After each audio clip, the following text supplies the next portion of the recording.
Kasus seperti itu sering dialami oleh seorang kepala sekolah tentu.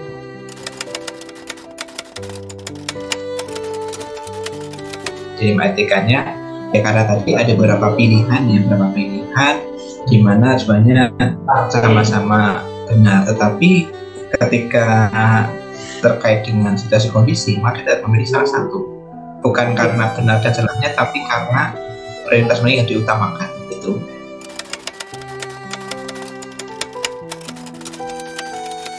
Secara aturan bahwa kita itu kalau setiap kegiatan pembelajaran saja minimal 45 menit ya, 45 menit itu untuk tingkat SMK atau SMA.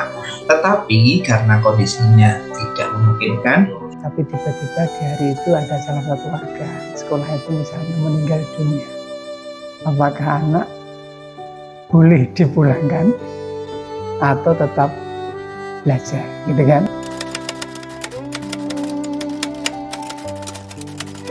Kepala sekolah pasti akan mengambil keputusan bahwa nanti akan ada pengurangan jam pembelajaran saat saudara kita, teman guru kita itu meninggal, akan dimakamkan.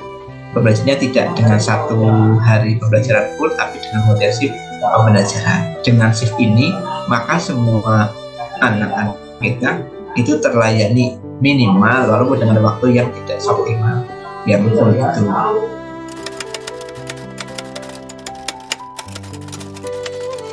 Dalam pengambilan keputusan ya, ini tidak hanya saya, karena bagaimanapun di sekolah itu pelaksana teknis melibatkan Bapak Ibu guru maupun karyawan ya, dan kita juga istilahnya menyampaikan secara prosedural kepada pimpinan di atasnya. Prosedurnya ya kita menyampaikannya melalui kepada pengawas, kemudian nanti berikutnya dari pengawas kepada di Jabar Dinas kan, nanti baru kepada provinsi. Dan saya kira dalam kondisi tertentu itu pun itu masih diizinkan karena memang kondisi yang khusus gitu kan, yang khusus. Begitu mendengar berita itu langsung mengadakan rapat kecil melalui media sosial dengan tim manajemen kita, sehingga bisa diambil langkah-langkah untuk besok pagi begitu hari tertentu kita akan melaksanakan kegiatan begini gitu ya. Kita atur jamnya, mendengar pemakaman jam sekian, maka anak nanti akan dipulangkan jam sekian. Jadi kami terus terang kalau hal-hal yang seperti itu selama tidak menguranginya terlalu banyak dan merugikan peserta didik, kami sering tidak melakukan itu. Karena ini bagian yang harus harus dilindungi setelah itu dari pressure ya, Memang kepala sekolah punya wewenang yang luar biasa pada saat seperti itu. Dan insya Allah itu dipahami juga oleh pimpinan kita. Karena tidak sering kan.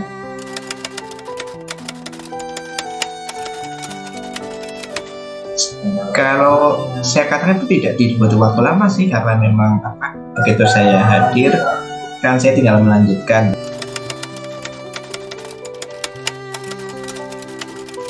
Kalau dari sisi risiko nanti yang berisiko kan saya sendiri yang akan kena sanksi dari atasan kita, gitu kan? Itu jelas saya, dan itu saya bertanggungjawabkan. Ya, mesti akan ada misalnya teguran atau apa kalau diketahui. Nah, tetapi kita dengan bisa menjawab alasan sosial, asal yang cukup logika gitu, insya Allah bisa dipahami karena pimpinan kita juga mengetahui pada saat menjadi calon kepala sekolah itu sudah ada diklatnya seperti itu, bagaimana memutuskan situasi yang seperti itu, dan itu diperbolehkan.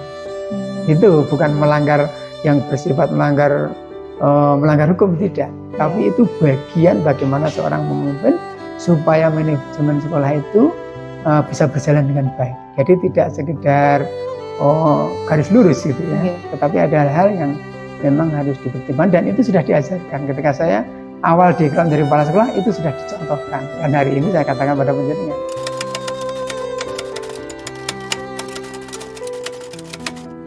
Faktor yang mempermudah ya untuk menyusun hal tersebut ya dari dukungan semua pihak, ya terutama dari Bapak Ibu guru dan karyawan, dan juga memang kepada peserta didik lah, kan mereka nanti menjadi menjadi subjeknya dalam kegiatan pembelajaran, sehingga itu harus disampaikan di awal terkait dengan pembelajaran intensif dan apa juga mendukung hal tersebut. Gitu.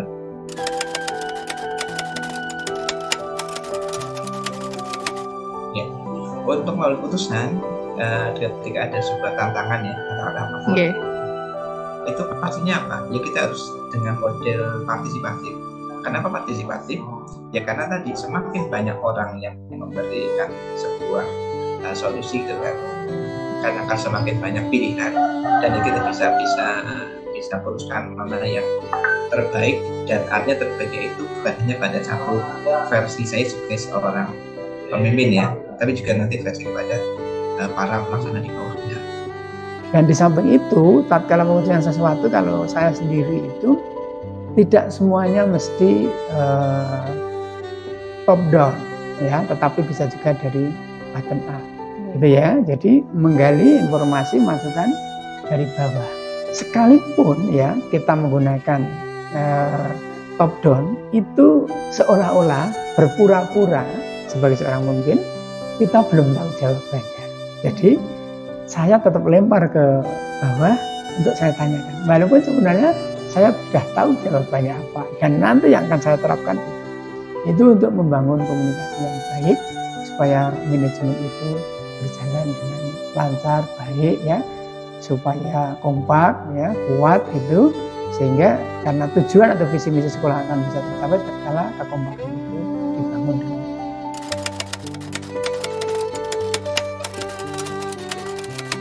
Careless thinking tergantung apa yang akan kita putuskan ya, masalah apa yang akan kita putuskan ya. Jadi tiga-tiganya sebenarnya itu semua digunakan, cuma pada saat kepentingan apa itu dilakukan, kebutuhan apa kan gitu. Nah,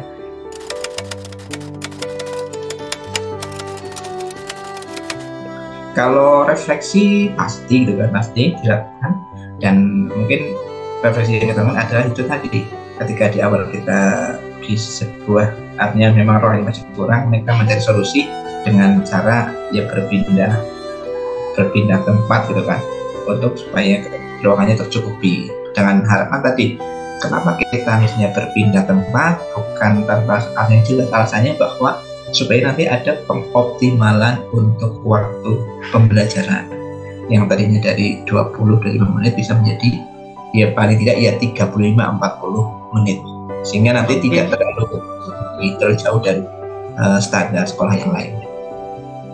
Keputusan kalau itu sudah jalan, nanti tentu akan ada evaluasinya sesuai dengan perkembangan zaman. Ya, itu tetap akan ada revisi, khususnya misalnya yang bersifat hasil akhir ya. Tetapi kalau yang bersifat peduli tadi, yang sudah jalan, nah kalau ada kasus seperti itu lagi, yang tadi kan tidak bisa direvisi karena sudah jalan. Jadi ada evaluasi dan revisi itu tentu tergantung permasalahannya.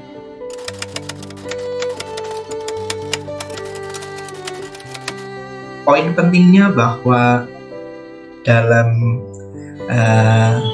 keadaan apapun kita itu sebagai pemimpin kita itu harus memang punya satu langkah yang mau dilakukan itu apa. Kemudian yang kedua, bahwa bagaimana cara mewujudkan langkah-langkah tersebut gitu kan. Dan yang ketiga, bahwa dalam suatu hal kita harus melibatkan pihak-pihak yang terkait dalam artian supaya aplikasi kita nanti mendapatkan dukungan yang sepenuhnya dari mereka. Di dalam kepemimpinan pembelajaran ya maupun kepemimpinan sekolah itu, menurut saya banyak yang tidak ada di buku, tapi berdasarkan bukunya adalah kenyataan di lapangan dan pengalaman. Ya, jadi ketika kita bersama dengan suatu kelompok orang, itu tentu dari 100 orang itu punya pemikiran 100 jenis yang harus kita layani ya.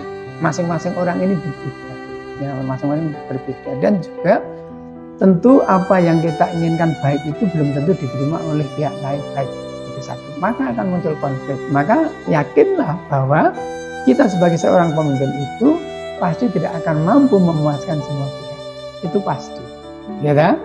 Namun demikian kita tetap bahwa orang lain itu tidak menyukai kita karena kita gantikan, kita lupir dan seterusnya.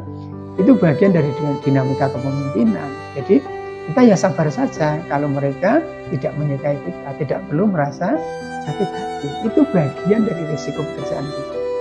Dan itu tidak perlu sakit hati.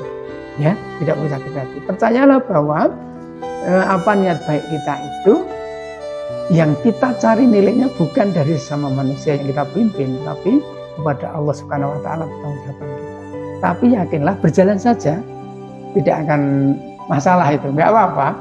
Itu yang penting kita ini jangan suka reaktif menyerang dengan kata-kata ketika orang mengkritik kita. Apalagi sampai emosional melakukan kekerasan, itu jangan sampai. Itu akan menurunkan kewibawaan kita.